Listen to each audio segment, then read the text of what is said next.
This afternoon, a jury ruling against Pharrell Williams and Robin Thicke, finding they copied a Marvin Gaye classic. Welcome to Watch Mojo, and today we're counting down our picks for the songs that have led their creators facing major legal battles, mostly for alleged copyright infringement.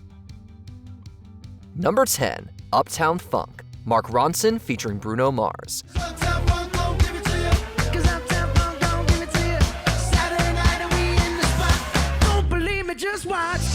This funky number has led to some funky lawsuits, plural. The song had been accused of similarities with 1979's Oops Upside Your Head by the Gap Band. Other songs the composition was alleged to take from included a Serbian song, the electro-funk Young Girls from 1983, and the sequences Funk You Up. Right on up, we're gonna funk you right on up.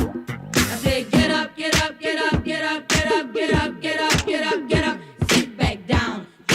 The song has also been accused of being similar to Zapp's 1980 More Ounce to the Bounce. While many of the lawsuits have been dropped, the Gap Band did receive 17% of the publishing royalties, with Rudolph Taylor and producer Lonnie Simmons receiving credit as co-writers. You don't mess with the 80s. Say oops upside your head. Say oops upside your head. Say it loud. Say oops upside your head. Say oops upside your head. Say it loud. Number 9, Shape of You, Ed Sheeran. I'm in love with your body. I'm in love with your body.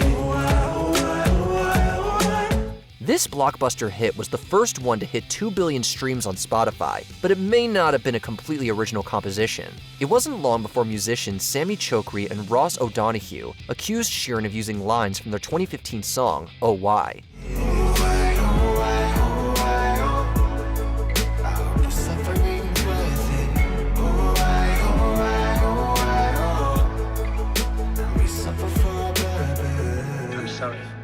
By 2022, the parties were in court. That said, the two songs are different in melody except the background chorus, O-I and O-Y respectively. It's a very slight similarity that could be due to coincidence. In April 2022, the judge ruled in Sheeran's favor. Come on now, follow my lead. I'm in love with the shape of you. We push and pull like a magnet do. Although my heart is falling too. I'm in love with your body. Number 8, Ghostbusters, Ray Parker Jr. Something strange in your neighborhood. Who you gonna call? Ghostbusters! The theme song from the 1984 film Ghostbusters was a big hit and was even nominated for Best Original Song at the Oscars. Unfortunately, it was also hit with a plagiarism lawsuit, claiming the song takes its melody from the song I Want a New Drug by Huey Lewis and the News. I want a new drug, one that does what it should.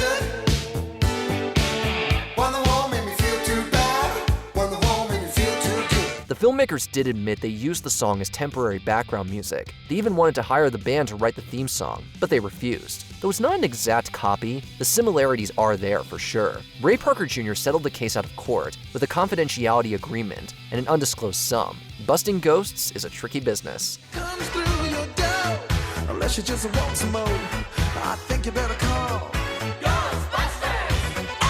Number 7, Come Together, The Beatles. Here come old flat top, he come grooving up slowly. Got juju eyeball, he one holy roller. This song opened this band's legendary Abbey Road album of 1969. Even so, it may have in places copied You Can't Catch Me by Chuck Berry, both melodically and lyrically. The Beatles essentially slowed down the song and made some other changes musically and kept some of the lyrics. Here come a flat top, he was moving up with me, then come waving goodbye and a little old souped-up jitty I put my... In 1973, the case was settled out of court, with John Lennon promising to cover 3 classic rock and roll numbers in his album. This album became 1975's Rock and Roll, but Lennon withholding one of the songs from release led to another legal contention. Nobody came together for this song. Come together right now over me. Number 6, Barbie Girl, Aqua.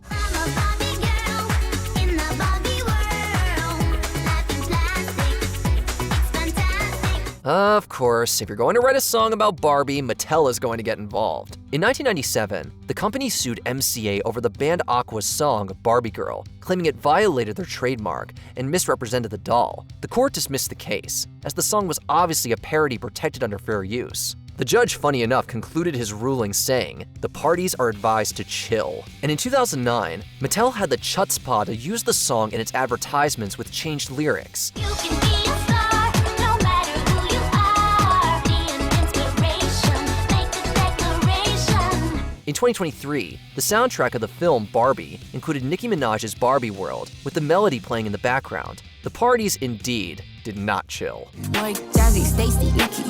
All of the Barbies is pretty. All of the Barbies is bad. It girls, and we ain't playing tag. Number 5, Surfin' USA, The Beach Boys. If everybody had an ocean across the USA, then everybody'd be surfing like California. This is a more straightforward case of copyright infringement. The band has always been open about using Chuck Berry's Sweet Little 16 as the basis for its classic surfing song. Sure enough, the songs have nearly the same rhythm and melody. They're really rocking in Boston and Pittsburgh, PA, deep in the heart of Texas and around the Frisco Bay. Still, the band's record did not credit Berry until 1966, with the release of the album Best of the Beach Boys. Berry had no hard feelings over the copying, though. It even stated he loved the Beach Boys' lyrical rewrite. Brian Wilson was credited as writing the lyrics, although in 2015, Mike Love claimed to have worked together with Wilson to make the song into a surfing one. All's well that ends well, we guess.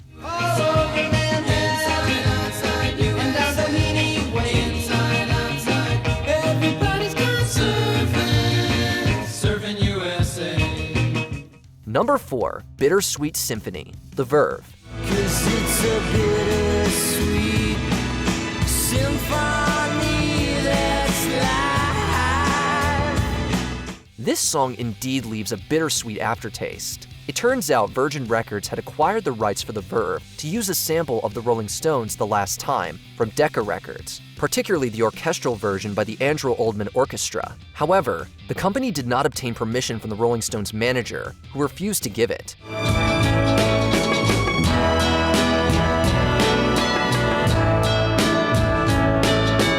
Bittersweet Symphony, in short, borrowed more heavily from the Stones than was agreed upon, including the melody. The lawsuit had devastating consequences, with the Verve forced to relinquish 100% of their royalties and credit to Mick Jagger and Keith Richards. In 2019, both royalties and credit were given back to songwriter Richard Ashcroft. Ugh, what a mess. Well, I've never prayed, but tonight I'm on my knees, yeah.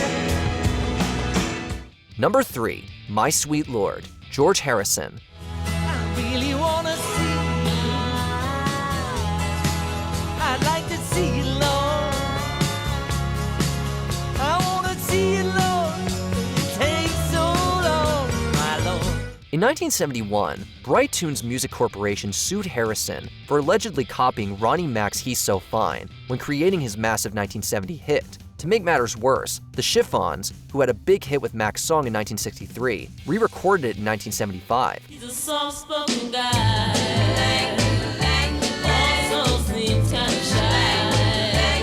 Makes me wonder if I should even give him a try. The similarities musically are there, although the difference in subject and emotion are really different. This led to a truly contentious lawsuit, with Bright Tunes rejecting Harrison's offer of 40% of the royalties. Harrison claimed he had been inspired by the hymn, Oh Happy Day. Finally, by the 1990s, Harrison was found liable, although due to shenanigans by the other party, he was only forced to pay $500,000. He also received the rights to He's So Fine. Incredible.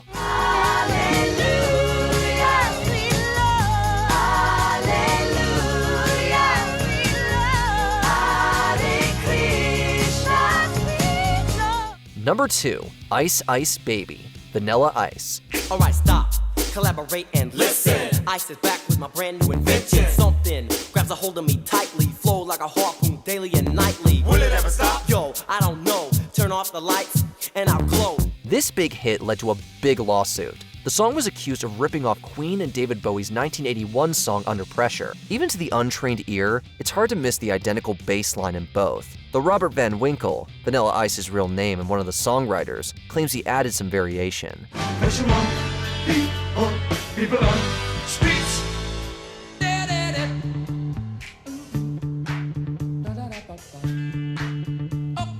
He did admit he came up with the idea of sampling the Queen song after exploring his brother's old records. The case was settled out of court, with Bowie and Queen receiving songwriter credit, and Van Winkle required to pay recompense to the songwriters. If there was a problem, yo, I'll solve it. Check out the hook while DJ revolves it. Ice, ice, baby.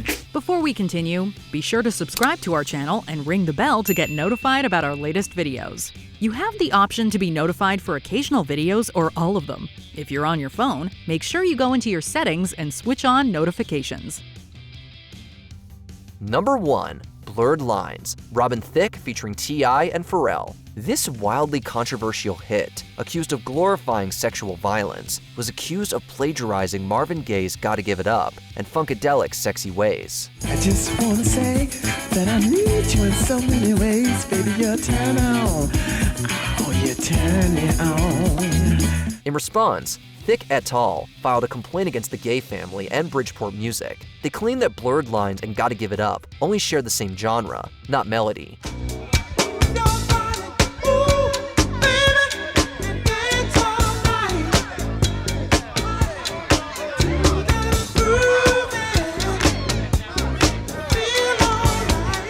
The judge, however, found significant similarities between the two, and the appeal upheld that decision. Musicians were not happy with this development. With over 200 musicians signing their support for the appeal, you could say there are a lot of blurred lines when it comes to copyright law. If you can't read from the same page, maybe I'm going deaf, maybe I'm going blind, maybe I'm out of my mind. Which other song do you know had a contentious lawsuit? Let us know in the comments down below.